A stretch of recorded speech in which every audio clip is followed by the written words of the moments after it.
Tansei, hello. How are you today, my beautiful manifestors, my beautiful people? Aren't you just lucky that you know the secret of life, that you understand that this physical world is not as solid as it seems, and that you can bring anything that you want from the spirit world into this world? So I'm just wondering if I've convinced you that you are able to do this, that you can make something out of nothing. And if I haven't, today might just kind of lock in a few realizations for you, because I'm going to talk about how my elders manifested. And I'm going to take some of the stories that, of course, are in my book and read to you one, first of all. And a lot of what Jesus could do, turning water into wine, raising a dead man.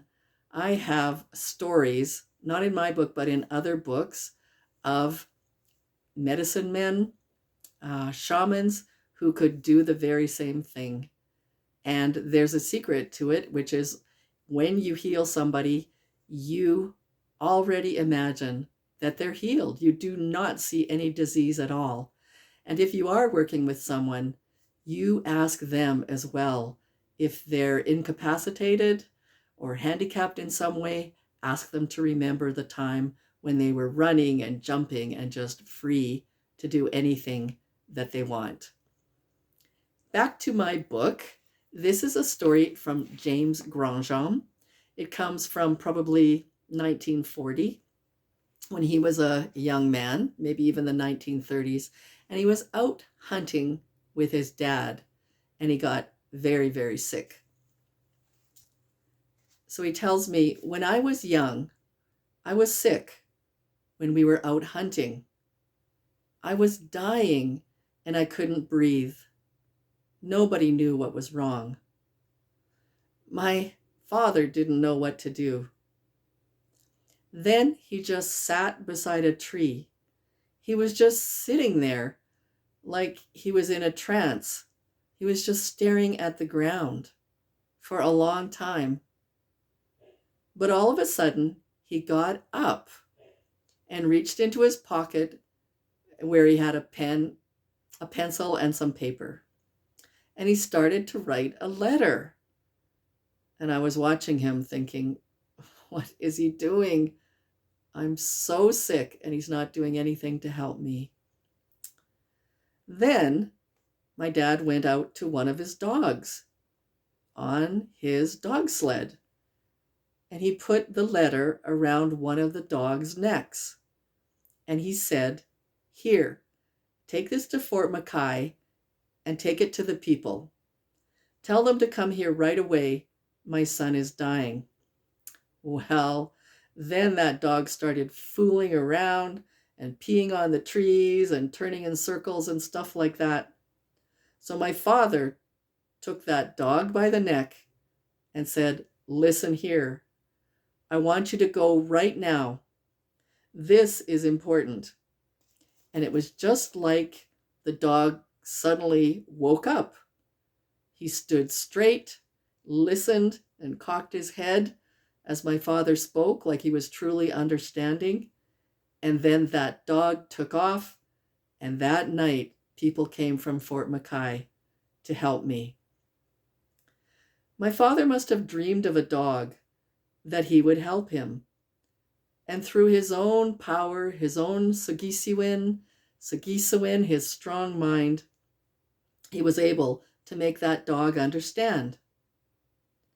If you dream of an animal and that animal is helping you, then that is contributing to your power. If you're stuck, that animal will help you. So what James demonstrates here is that his father had to go into a quiet state and think about his son getting help. And in doing that, he was guided and knew exactly what he needed to do, which was write a letter with a pencil and send it with the dog. Now, to me, that was creator's guidance or spiritual guidance, but he had to clear his mind first. So as I was thinking about James's story, I realized that, and James said this as well, he did not grow up with television. He did not grow up with social media. He did not grow up with cell phones. And his mind was uncluttered. So that's what we have to do today. We have to be able to focus and meditate and affirm strongly that we already have what we want, and take control of our minds. It's like those dogs pulling that dog sled. They could take off all over the place if that driver of that dog sled didn't have a firm hold on that sled, if he didn't have a firm command of the things that he needed to shout out, the words that he needed to shout out when the dogs needed to turn left and right. I think it's gee when they turn left and ha when they turn right. I remember when I was on a dog sled up in the Yukon in northern Canada at one time.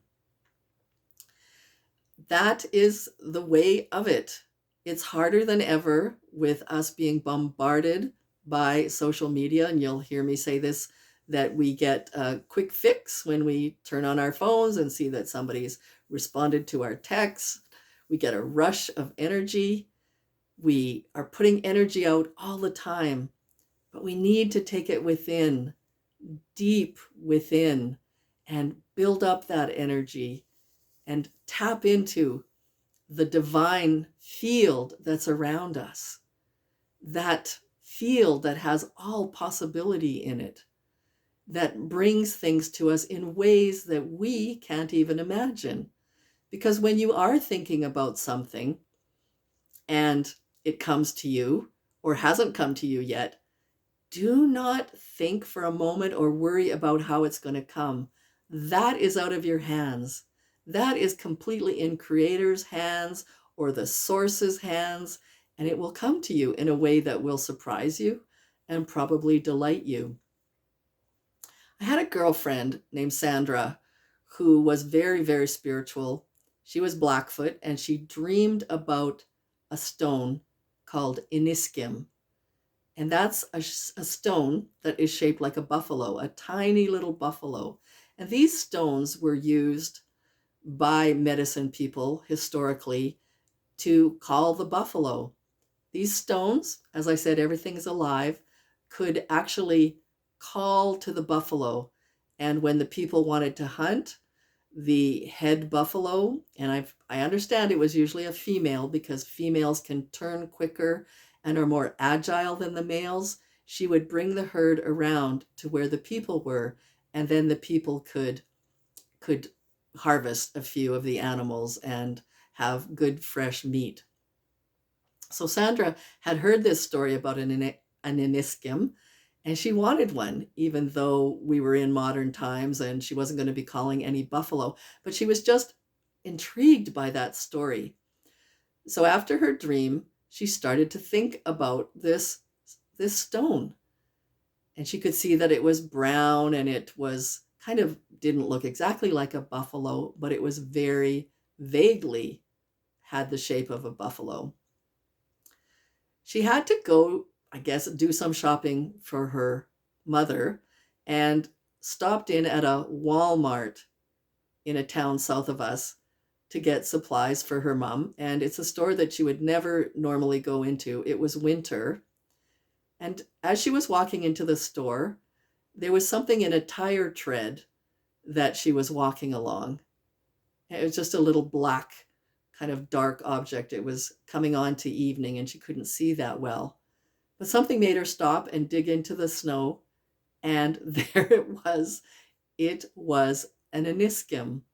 It was a buffalo-shaped stone. And she had it. And who would have thought that she would find it in a parking lot in a big, big box store? Never ask how Creator is going to bring it to you.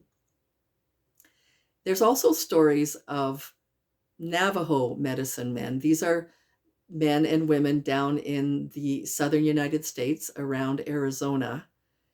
and they could create food from the branch of a tree, let's say a cherry tree. And I'm going to read you this story. I actually bookmarked it, and I feel like it's a good one to tell you right now. So there was an elder named Plenty Fingers, and one winter, one of his children wanted some berries. So Plenty Fingers told this child to get him the limb of a cherry tree. When they brought it, he stuck it into the ground in front of himself, covered himself up, and made medicine, visualized and prayed. When he'd removed the blanket, the tree was full of cherries, which the children ate. One of his boys wanted plums, and in similar fashion, Plenty Fingers produced plums. Some of the girls would long for wild turnips in the wintertime, so he would dig in the ground with his fingers and take some out and give them to the children. He could also produce Saskatoon berries and other berries in the winter. When people had no meat, they would go to Plenty Fingers and ask him for some. He would order them to get the bark of a tree, then he'd cover himself and the bark with a blanket, and when he was done, the bark was turned into dry meat. That's like jerky or, a meat that's been dried in the sun and seasoned. This dry meat was given to everyone to satisfy their hunger. Similarly, he would transform driftwood into animal intestines. Animal intestines, I guess a delicacy back in the day. So how do these medicine people, these elders, do this? You can do it as well. Keep your prize in your mind, but don't sit there thinking that it's going to come to you. Do something about it. Your future is up to you. Do something about it. And then be quiet and watch for little clues. Watch for little promptings from the spirits around you, from the creative field. And if you're supposed to phone somebody up that you haven't heard from a long time, do it. Follow through with those prompts. Take action after you've had the divine guidance and been told what to do. I think that we can listen to these historical stories and learn a lot about them. And if nothing else, the takeaway is that this world is magical. For those who have eyes to see and ears to hear, there are miracles all around us, and we can connect with every living thing on this world and beyond into the spirit world. And since we're physical, bring things into this physical world that will help people, that will make their lives comfortable, and generally bring this society into the next level once we believe how powerful we are. And once we're coming from our hearts, we can move into another way of being where we're surrounded with love, and we know that we're powerful, and that, again, the Creator did not put us here to suffer and to cry. Kinan Skomitan, hi, thanks for listening. We'll see you soon.